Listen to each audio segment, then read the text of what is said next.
It's 3 in the morning. Your eyes are open, the house is silent, and you're lying there absolutely certain that something is wrong with you. Here's the strange part. For most of human history, waking up in the dead of night wasn't a problem to fix. It was the plan. Hi, I'm Theo, and this, how they solved it. Think about what night actually was before electric light. Not a few dark hours before bed, a wall of darkness, 12, 14 hours of it, every single night. Candles cost money. Lamp oil cost money. And the dark outside your door was genuinely dangerous. No streetlights. No patrol on most streets. Just you and whatever was out there. So when the sun went down, the world more or less closed. No scrolling. No late show. Often no light worth burning your money for. People did the obvious thing. They went to bed early. But here's the catch.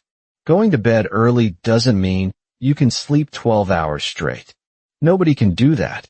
And they didn't. The idea that a healthy adult lies down and sleeps a clean 8 hours through the morning, that is the thesis I want you to question today. Because the historian Roger Ekirch spent years going through thousands of old diaries, court records, prayer books, and novels, and he found overwhelming evidence of something we've completely lost track of. For centuries, people slept in 2 separate shifts every night.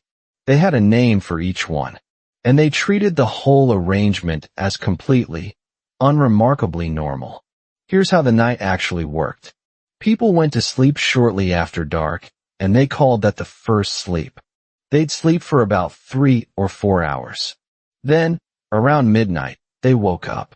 Not by accident, not jolted awake by a bad dream. They just woke, naturally, and stayed awake for an hour, sometimes 2. And then they lay back down for what they literally called the second sleep, and slept until morning. 2 sleeps. One night. With a quiet, wakeful gap deliberately sitting in the middle. Now, the most telling part isn't the pattern itself. It's that nobody at the time thought it was worth explaining. Ekirch found these exact phrases, first sleep, second sleep, turning up casually in more than 2,000 sources across roughly a dozen languages, going all the way back to the ancient world. People wrote first sleep the way you might right after lunch, an ordinary marker of time everyone around them understood instantly. And it wasn't a quirk of one country. The French had their own word for that middle stretch of wakefulness, dorval, a kind of blend of sleeping and waking. The references run from Homer, nearly 3,000 years ago, right down to the 1800s. You can even catch it in books you might have on a shelf. In Don Quixote, Cervantes writes that Quixote had slept his first sleep, but did not solicit more. Charles Dickens, in Barnaby Rudge, has a character startle awake from his first sleep. Neither writer stops to explain the phrase, because their readers didn't need it. They were living it. And that gap in the middle, the wakeful hour, had names of its own. In English, people called it the watch or the watching. Not a medical term, not a complaint. Just a calm, candlelit stretch of being awake that everyone understood as part of the ordinary shape of the night. So picture it. It's midnight, the fire's burned down to embers, and the whole household is quietly awake for an hour in the dark. What did people actually do with that time? Mostly, calm, ordinary things. They prayed. And for the seriously devout, this hour lined up almost perfectly with the church's own middle-of-the-night prayers. They stirred the fire back up, checked on the animals, mended a tool by candlelight. A baker might get a head start on the morning's bread. Some lay in bed and simply talked, in a way you only really can in the dark with nothing else pulling at you. Parents would step next door to settle a restless child. And here's a detail that genuinely surprised me. People used this hour to think about their dreams.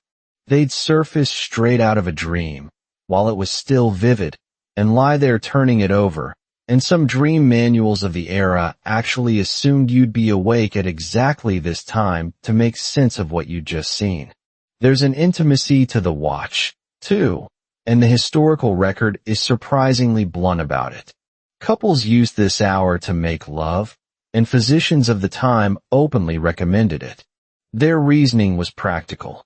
After a few hours of solid rest, people were less worn out, and frankly more enthusiastic, then they'd be collapsing into bed at the end of a long day's work. So this gap was not dead time. It was not insomnia. It was a calm, private, genuinely useful window for prayer, for reflection, for getting ahead on work, for each other. A whole small chapter of daily life, running every single night between the two sleeps, that we have very nearly forgotten ever existed. And I want to stress, this was not the strange habit of one isolated village. Ekirch found it described across social classes and across countries, rich and poor, England, France, and well beyond. As far as we can tell, this was simply the default shape of a normal human night. So if this was the natural way to sleep for thousands of years, what changed? In a single word, light. Starting in the late 1700s and running through the 1800s, artificial light absolutely exploded. Gas lamps lit up city streets, then crept indoors. Oil lamps got cheaper and brighter. For the first time in human history, the evening just kept going, long after the sun was down. Coffeehouses stayed open late and filled up. Suddenly, going to bed right after dark looked lazy, and lying quietly awake in the middle of the night started to look like wasted time you could be spending or working instead. Then the industrial factory delivered the final blow. A rigid schedule. One fixed start time, one alarm, one solid block of sleep crammed into a night that kept getting shorter. And within about a century, the two-sleep night quietly collapsed into one. Now here's the genuinely eerie part, and this is documented by Ekirch. The specific medical complaint of waking in the middle of the night and not being able to drop back off, what doctors today call sleep maintenance insomnia, begins showing up in the medical literature right around the end of the 1800s. At almost the precise moment the old descriptions of first and second sleep vanish from the record. Sit with that for a second. We didn't just change our schedule. We forgot the gap had ever been normal, and then we started diagnosing it as a disorder. But you might reasonably be thinking, fine, old documents are interesting, but is there any hard proof our bodies actually want this? There is. In 1992, a sleep scientist named Thomas Ware ran an experiment at the National Institute of Mental Health. He took healthy people and gave them 14 hours of darkness every night, essentially recreating a pre-industrial winter, and simply watched what their sleep did on its own. Within a few weeks, almost every subject drifted into two sleeps, around 4 hours, then 1 to 3 hours awake and calm, then another stretch of sleep. The exact pattern from the old diaries reassembled itself in a modern lab, with nobody told what it was supposed to look like. And there's one more piece worth knowing. During that wakeful hour, his subjects weren't tossing and frustrated the way we are at 3 a.m. Their bodies showed raised levels of prolactin, a hormone tied to calm, a restful, almost meditative state. Now, I want to be straight with you, the way a good channel should be. Not every historian thinks this was universal. A 2023 study pushed back, arguing the old first sleep phrases don't always prove a strict, enforced two-part night for everyone, everywhere. That's a fair caution and worth saying out loud. But between thousands of written references and a controlled experiment that rebuilt the pattern from scratch, the core idea stands on very solid ground.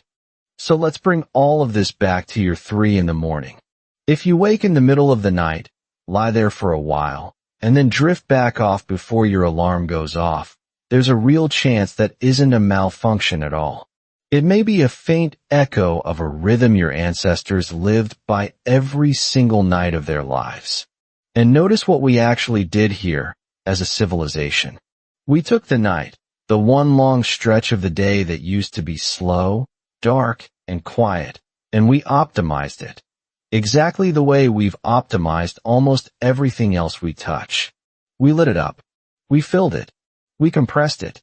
And we set one hard rule. 8 unbroken hours. Lights out to alarm. And anything less counts as failure. That rule feels like biology. It honestly feels like a law of nature. But it isn't. It's an invention, only about 200 years old, built by gaslight and the factory clock. Now, I'm not about to tell you to throw out your alarm and force yourself onto a 2-sleep schedule. For a modern job with a fixed start time, that's usually just not realistic, and I won't pretend otherwise. The useful part of this is smaller and quieter than a life hack. It's this. The next time you find yourself wide awake at 3 in the morning, you do not have to treat it as something broken inside you.